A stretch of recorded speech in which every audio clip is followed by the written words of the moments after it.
You mentioned that Skullgirls is more about guesses than reads. What's the difference?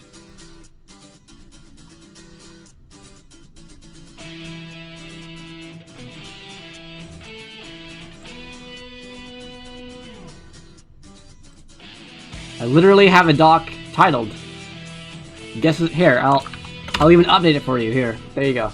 In general, people think that guesses take no skill and that reads do take skill.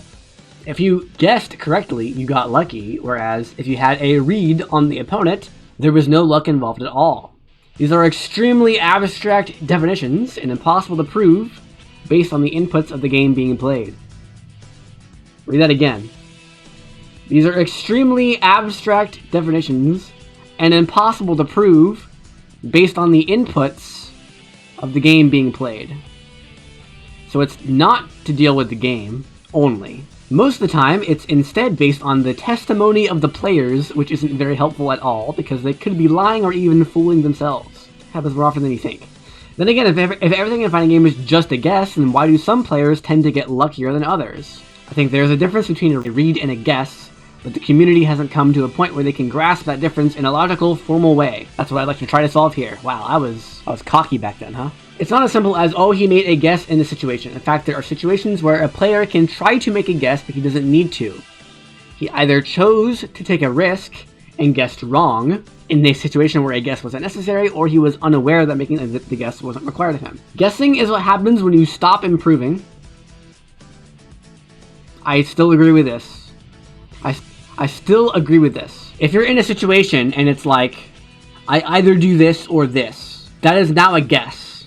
And it is impossible to get better at guessing. What is a read? Reads start occurring as the complexity of the mix-up increases. The greater knowledge the player has, the more complex the mix-up has to be for it to stop forcing a guess. Because players with complete knowledge of a scenario and perfect ability to execute all the important options in the scenario will simply boil the situation down to its vital components and turn it into a guessing situation again. This is the important part. If, at least, one of the players is not considering all the viable options and picking one while weighing the risks and rewards, then it's not a guess anymore. And this happens when he either doesn't have the knowledge or he can't scan his memory fast enough to calculate every possible viable outcome. In other words, reads happen in situations that are both complex and or fast-paced. That are complex and fast-paced. And or fast-paced. If a game is too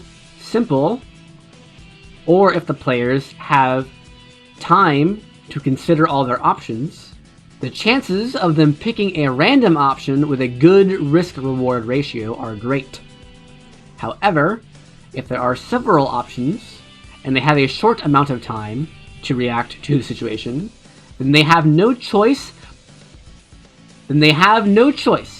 but to focus only on a few options directly based on what they think the opponent will do. And that's a read, not a guess. A player can make reads by exploiting gaps in the opponent's knowledge in a mix-up situation. That is one way. So, that is the opponent is not aware of the complexity of the situation. You can also just have it be fast-paced. You know how people say the word scramble a lot? You know what scramble means? It means something happened really fast, and people weren't expecting it. And most players will sort of like default to something in scramble situations when they don't know exactly what's happening. But doesn't Skullgirls have very fast mix-up situations with a lot of mix-up options? No. It does not. What are your mix-up options in Skullgirls? Left, right? Strike, throw, high, low.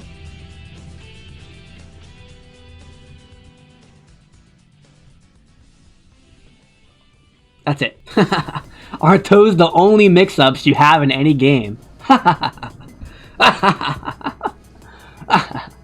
You haven't played a good fighting game before. The no mix-up mix-up. Exactly. You know what the no mix-up mix-up is? It's a guard gauge, which is just guard breaking them. Yeah, just guard break them, right? It's the same. It's exactly the same as a strike-throw mix-up. No, it's not. Strike-throw happens now. Immediately, and you either guess right or you guess wrong. Left-right mix-up happens right now, and you either guess right or you guess wrong. High-low mix-up happens right now, and you either guess right or you guess wrong. If I attack you a bunch and you block a bunch, is that just you guessing wrong? No. Unless you have a move that guard breaks in one hit. The potential for guard crush does not happen immediately, and sometimes it's checkmate. If your guard gauge is really low, you're probably gonna get hit. Like, imagine a character in Skullgirls. Imagine a character in Skullgirls who did not have a throw, and didn't have an overhead, and didn't have a cross-up. Imagine what that character would look like. Spoilers, they look like they look like a low tier. Is what they look like. They look like a completely trashed character that can't play the game. Now imagine a character in KOF that does not have a good throw, and does not have a good overhead, and does not have a good cross-up. Shen from KOF 13 comes to mind as a character with no cross-up. He has a special move overhead, I guess. He has a low, but he can't really combo off of it without HD mode, which he can only use once. He has a command grab, but it's kind of slow. There is no mix-up when you are pressuring them and depleting their guard gauge.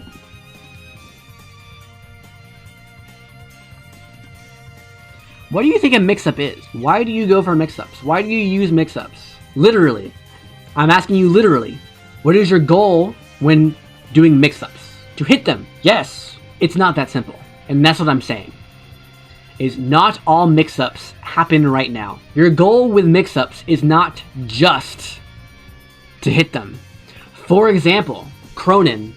Cronin in KOF 15. He has quarterback light kick, which is a quick strike that starts to juggle, but it's unsafe if you block it. He also has quarterback heavy kick, which is slower, but plus on block. Is it a mix-up for me to do crouch heavy punch and then cancel it on block into one of those two options? He has the quick one, which will frame trap, but is unsafe on block. And he has the slow one, which can be interrupted on startup, because it's slow, but is plus on block. Is that a mix-up? Yes? Is it? Because that doesn't fit your definition of a mix-up. I asked you what the point of a mix-up was, and you said to hit the opponent. You're not trying to hit the opponent when you cancel crouch heavy punch into one of two special moves with Cronin. You might hit them, but you still win the mix-up if they block your plus on block move. It's possible to have a mix-up that is not simply, I need to hit the opponent right now. Isn't KOF the only game which has this stuff? No! Virtua Fighter has this stuff. Tekken has this stuff. KOF has this stuff. Street Fighter 3 Third Strike has this stuff. Yes, but how does this factor into guesses and reads? How easy is it to understand how to not die to a left-right mix-up? It's very easy. You hold left or you hold right. You know, if it's Street Fighter 4 and Akuma sweeps you and then does a dash and then does a demon flip, it's like, oh, well, here we go again. I've been in this situation 1,000 times before. Time to pick one of these options. That's a guess. But as soon as you're not given time to think, one, and the situation becomes extremely complex to where you have to pick between more than two options, then things become less about guessing. Because humans are not perfect. If a certain opponent picks certain options over others, isn't that recognizing that a read? Yes! Correct. Perfect. What do I mean by more than two options? If you're playing Tekken and you block a move that's -1, what do you do? What do you do next? Is reading questions in chat also a read? That's a different type of read, but yes. Block more. What else? Turn off Tekken? You can. I wouldn't advise that if you want to win the game. You could block. You can mash a jab. Sure. What else? You can sidestep. You can duck and try to bait their high. You can power crush and try to armor through it. You can backdash and try to outrange their attack. You see what I mean, right? There's more than two options. And it's impossible for the opponent to just straight up put you into a situation where you have to guess between two or three options. Here's the thing. Jabs hit high. You can duck jabs. So maybe you don't go for the high. Maybe you go for a mid. Maybe. You know, so they can't duck it anymore. But your mid is slower by at least 3 frames. But I might still jab. I might still jab at -1 because my opponent might go for a mid because my opponent might think I might duck. Yeah, but it's good. There's situations where there's high, low, left, right, air throw at the same time, so it's more than 2 options for that logic. The problem with that is that it's always a case of someone wins. You either get hit by the mix-up or you don't get hit by the mix-up. In Tekken, you might duck a high and get a combo. In that case, yeah, you won the mix-up. Good job. But you also might block, in which case, did you really win or lose the mix-up? It's like, you just blocked. And most moves in Tekken are minus on block. Oh, well, what if you get hit by a low attack? It's like, well, the slow low attacks, you can just react to and block and punish. The quick low attacks don't do any damage. They do like 5% damage. So it's like, okay, I don't care.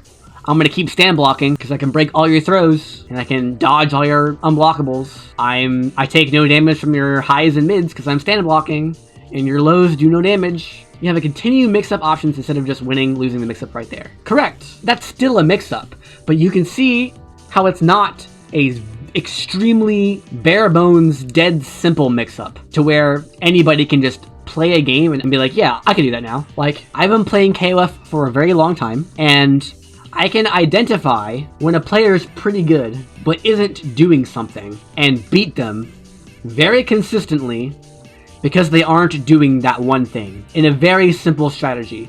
And it's because of how the game is designed. The game is designed to where you have all these different options that interact in really weird ways. Sometimes you get a full combo, sometimes you get a small combo, sometimes nothing happens. And which things happen when depends on a lot of things. You can sort of generalize those things to make it easier to comprehend, but it's simply not possible to, in a game, be like, I'm going to anti your jump, and I'm going to anti your hop, and I'm going to be ready for your run, and I'm going to be ready for your throws, and I'm going to be ready for all these moves that you might throw at different ranges and timings. It's just, you can't do it. You have no choice but to group things together and act based on those groupings. Like, oh, my opponent is playing defensively here, therefore I can do this, because I know this particular strategy is good against opponents who do these types of things. Like, technically, yeah, I have a read on kind of generally, sort of, what my opponent might think about maybe doing sometimes. So in Skullgirls, layered mix-ups are just 2 independent simple mix-ups, whereas you have mix-ups which continue from one another in Tekken and KOF. Sure, it's possible to have really boring mix-ups that chain into each other, like Dead or Alive, but yes, having layered mix-ups, or mix-ups that lead into different types of mix-ups at different timings and spacings, adds to the complexity of the game, which makes it harder to fully have your head around every single possible thing that might happen, which turns it from a guess into a read. You can play Skullgirls at a low level and there will be fewer guesses and more reads, because players are bad. If a player's bad, they don't know the situation, so they're gonna make more uneducated guesses. What do I think of SamSho? I think it's very simple, but kind of deep. I am in the process of figuring out exactly what that depth means. Although currently I am more focused on getting familiarized with the characters and what they do.